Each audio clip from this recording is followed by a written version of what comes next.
There are several types of mortgage-backed securities. So far we have talked about the simplest structure, which is mortgage pass-through securities. With mortgage pass-through securities, the collateral is actual mortgage loans, and a major issue with mortgage pass-through securities is that of prepayment risk. Now we move to a slightly more complicated structure, which is CMO, or collateralized mortgage obligations. The creation of a collateralized mortgage obligation can help manage prepayment risk by distributing the various forms of prepayment risk among different classes of bondholders. For CMOs, the collateral is usually a pool of mortgage pass-through securities.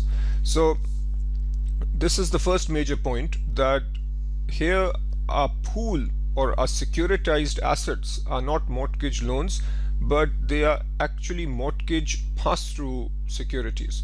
So this is the pool of mortgage pass-through securities, and based on this pool we create multiple bond classes or multiple tranches, and prepayment risk is distributed across these tranches. Over the next few slides we look at how this distribution of prepayment risk takes place, and I'll emphasize here, prepayment risk cannot be eliminated or removed. It can only be distributed across the different tranches. The creation of a CMO cannot eliminate prepayment risk. It can only distribute the various forms of this risk among various classes of bondholders. The CMO's major financial innovation is that the securities can be created to closely satisfy the asset liability needs of institutional investors, thereby broadening the appeal of mortgage-backed products. So what does this mean? If you think about different types of investors, they will clearly have different preferences in terms of extension and contraction risk. If you think about a pension fund, and this pension fund has liabilities which will come due after 20 years. Is this particular pension fund more concerned about contraction risk or extension risk? Such investors will prefer bond classes where the contraction risk is relatively low. There will be other investors who would prefer bond classes with relatively low extension risk. And by creating different bond classes where some have low contraction risk and others have low extension risk, the industry can keep multiple kinds of investors happier, and by giving investors what they want, the cost of funding becomes lower. This is a straightforward concept. If an investor is getting what he likes, then he will be willing to live with a lower rate. A lower rate for the investor means a lower cost for the institution that is raising funds. Over the next few slides, we will discuss some common types of CMO tranches. Specifically, we'll talk about sequential pay tranches, planned amortization class tranches, support tranches, and floating rate tranches. The learning objectives do not emphasize these particular types of tranches, so we don't need to get into too much detail. I'll just explain each of these types at a high level. Under CMOs, the simplest structure is the sequential pay structure. Here we are looking at a structure with 4 tranches. The total par value is 800 million. The coupon rate is the same for all 4 tranches. And here I'll connect with something we've said earlier. You might recall we talked about credit tranching and time tranching. Here only time tranching is taking place, since there is no credit risk associated with agency securities, which is what we are talking about here. Our entire discussion so far with mortgage pass-through securities and CMOs is based on agency securities. There is no credit risk, therefore there is no point talking about credit tranching. Now, the question really is, how are payments distributed across the 4 tranches, and how is the prepayment risk distributed? For payment of monthly coupon interest, this is the rule. Distribute monthly coupon interest to each tranche on the basis of the amount of principal outstanding for each tranche at the beginning of the month. This is fairly standard. Here is the interesting one. The rule for disbursement of principal payments. Disburse principal payments to tranche A until it is completely paid off. After tranche A is completely paid off, disburse principal payments to tranche B until it is completely paid off. Notice here that if they are prepayments, those prepayments first go to tranche A. So the life of tranche A is clearly going to be less than the expected life of tranche B, and so on, where the life of tranche D is expected to be the longest. Let's look at some numbers. What we see here in the first column is different PSA assumptions. Let's just start with a PSA assumption of 165. All the numbers in this box represent the average life. If we assume a PSA of 165, the average life of the collateral is 8.6. Recall that the collateral here is mortgage pass-through securities. So the mortgage pass-through securities with a PSA of 165 have an average expected life of 8.6 years. Now, given that if prepayments do come in, those prepayments first pay off tranche A. Clearly the life of tranche A is going to be low compared to the life of tranche B, and the life of tranche D is going to be the longest. Let's now talk about extension risk and contraction risk. Remember, if prepayment rates end up being faster than expected, then we face contraction risk. And notice that with any of these tranches, the life goes down. So tranche A's life only is 1.6 and tranche D's life also comes down. Now I'll ask the sort of question that might show up on an exam. Let's say you are an investor and you are extremely concerned about contraction risk. If you are concerned about contraction risk, which of these tranches will be most appealing to you?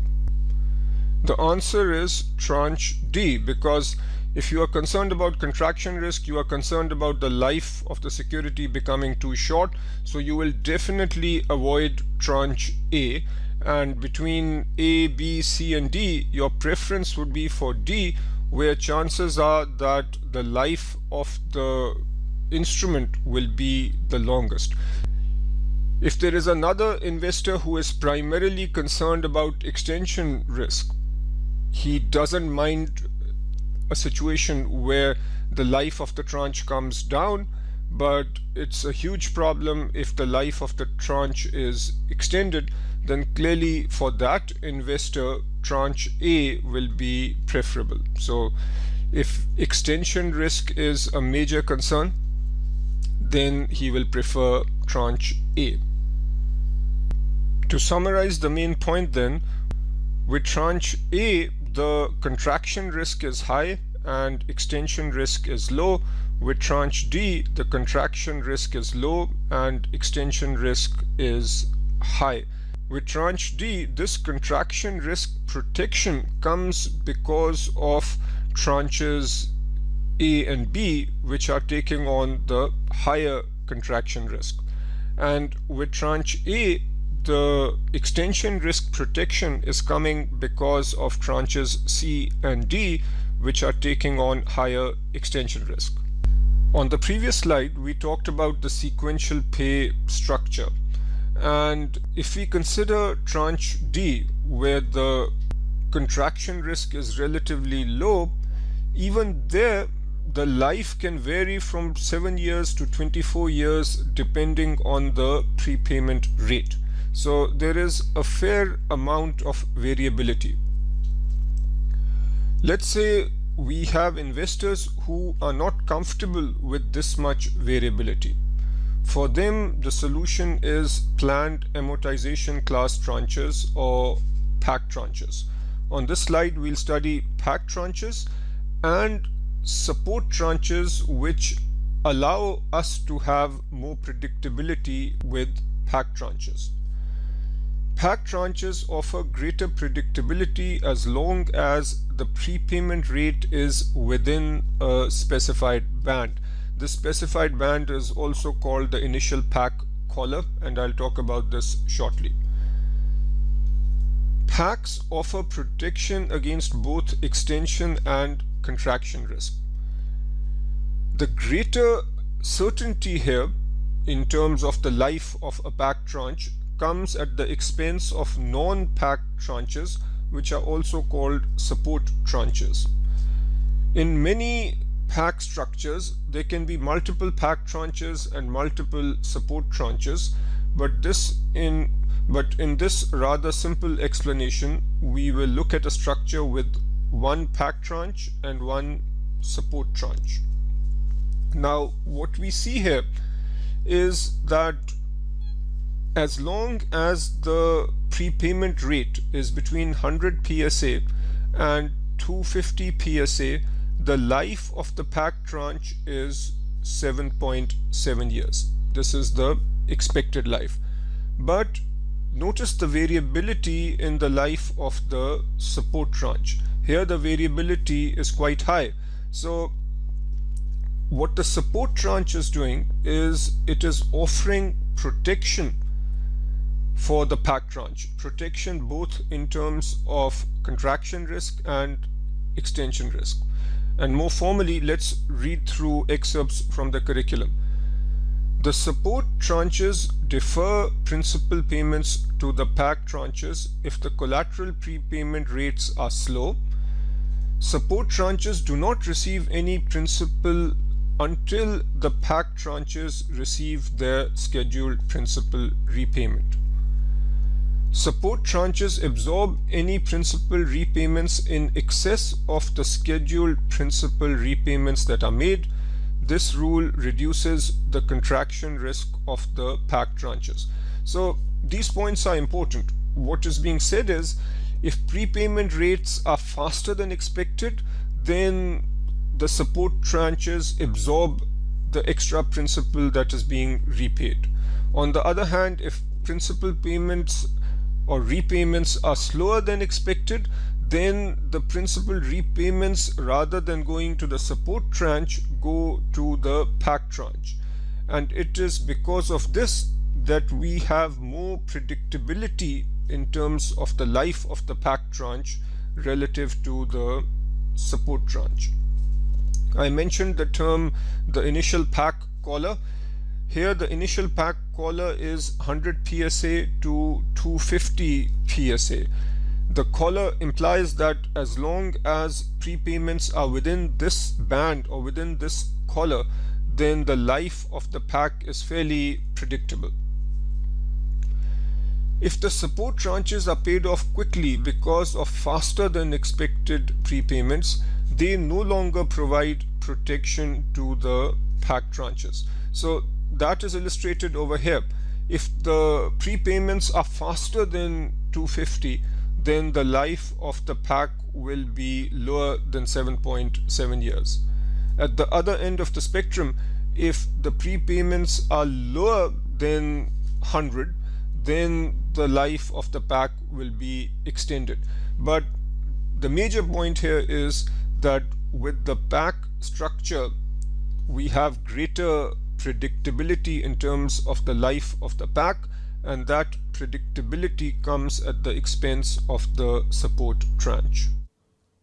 We've talked about different kinds of CMOs such as sequential pay structures and PAC structures. Keep in mind that other CMO structures also exist. For example, there are tranches that pay floating rates even though the collateral pays a fixed rate.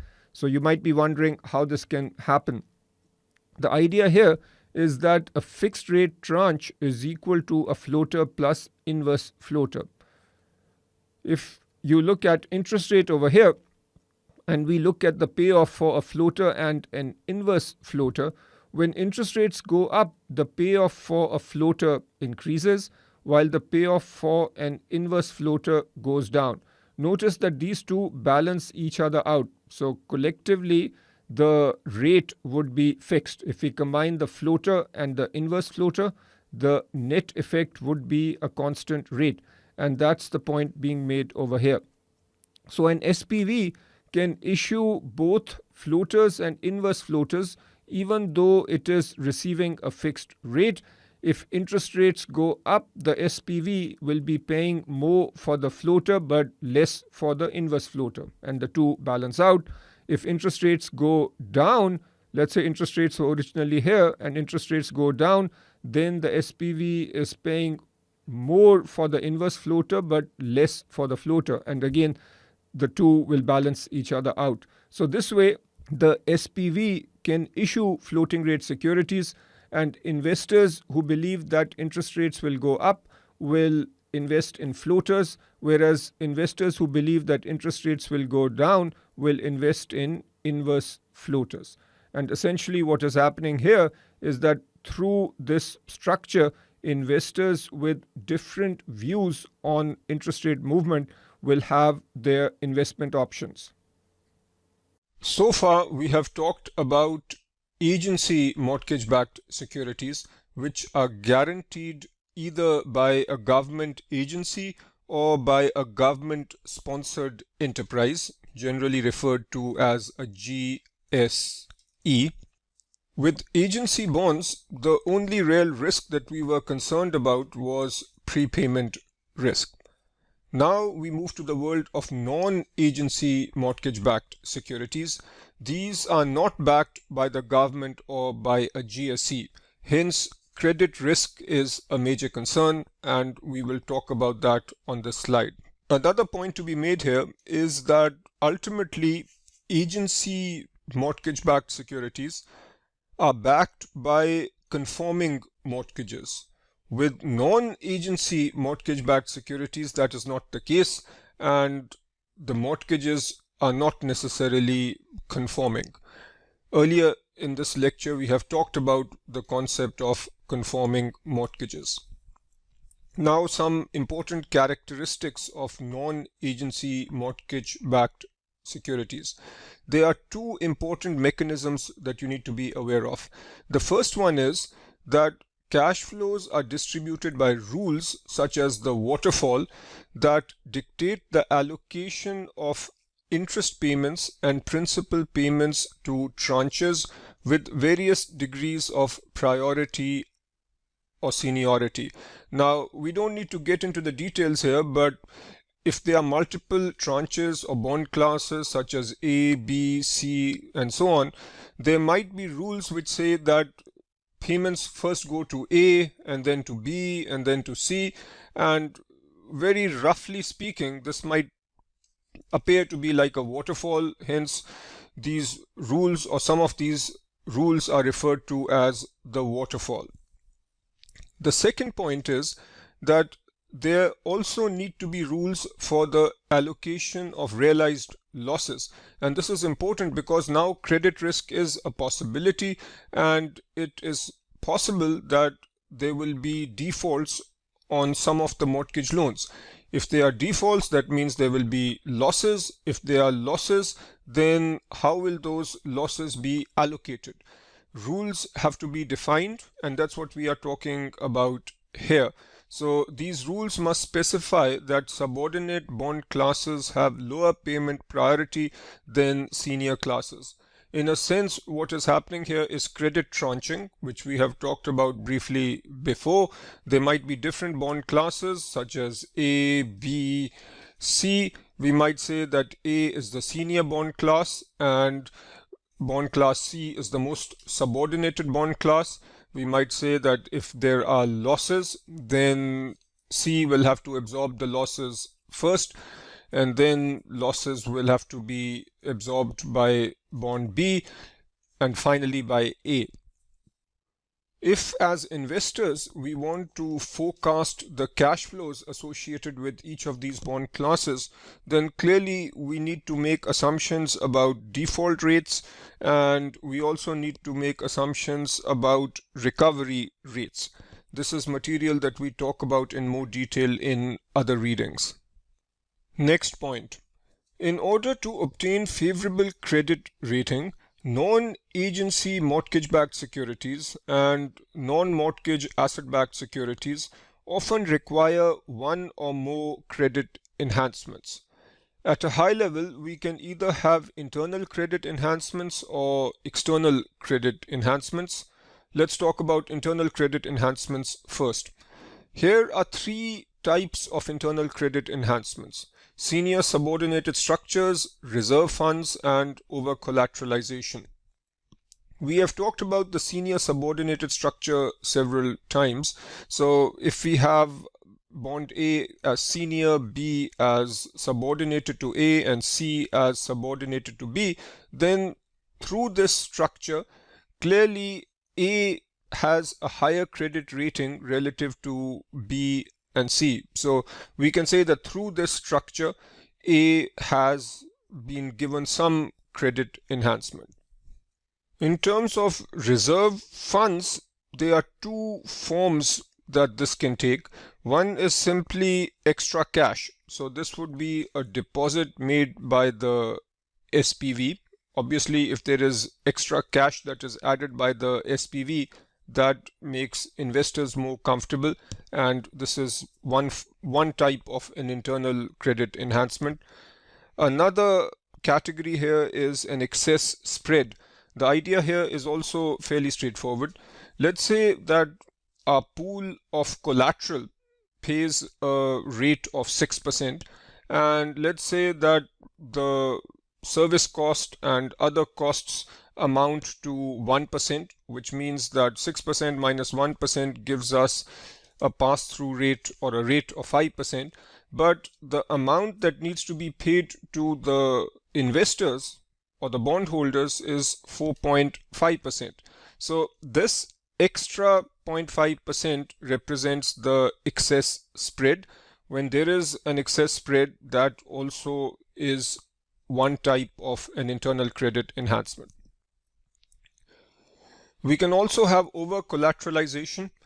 If in our structure the total collateral is worth 550 million and the bonds issued have a total par value of 525 million, then the extra 25 is the over-collateralization, which means that even if there are losses, some of those losses can be absorbed by the fact that we have over-collateralization. External credit enhancements are also quite common. Here we are talking about financial guarantees or a financial guarantee by a third party, such as a monoline insurance company. Monoline insurance companies are private companies which are focused on providing guarantees for financial products such as asset-backed securities and mortgage-backed securities.